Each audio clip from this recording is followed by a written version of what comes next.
Hello, I'm Kim Stegmaier. I work as a pediatric oncologist at the Dana-Farber Cancer Institute, where I treat children with pediatric cancers. This was great response this time, good. One of the potentially devastating pediatric cancers is Ewing sarcoma.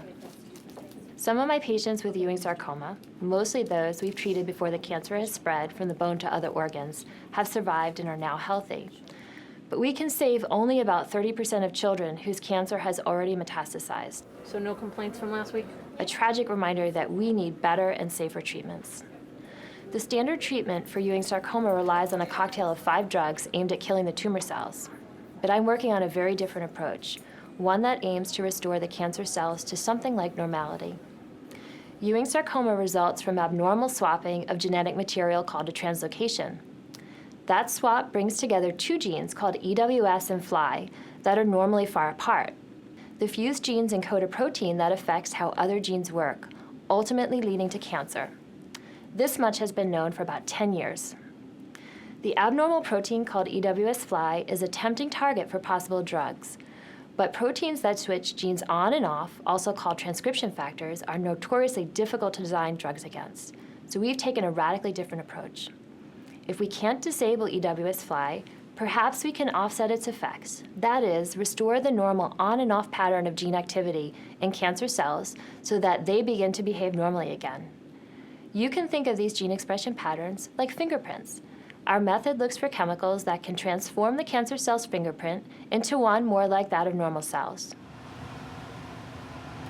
The details of this system, which we call gene expression-based high-throughput screening, are complicated, but the idea is pretty simple. We select thousands of molecules from the Broad Institute's massive chemical library. We then expose cancer cells to each one of our selected chemicals, looking for those that change the EWS-FLI fingerprint into one that looks more like a normal fingerprint. In the first group of chemicals we tested, we included drugs that have already been approved by the FDA, hoping we might get lucky and find an existing drug that worked in our assay. This would allow us to more quickly begin studying the drug's effectiveness in patients with Ewing sarcoma. To our surprise and delight, the top candidate from our screen turned out to be an approved drug called Ara-C. Treating cancer cells in the lab with Ara-C changed their genetic fingerprint, inhibited the cell's growth, and made them less cancer-like.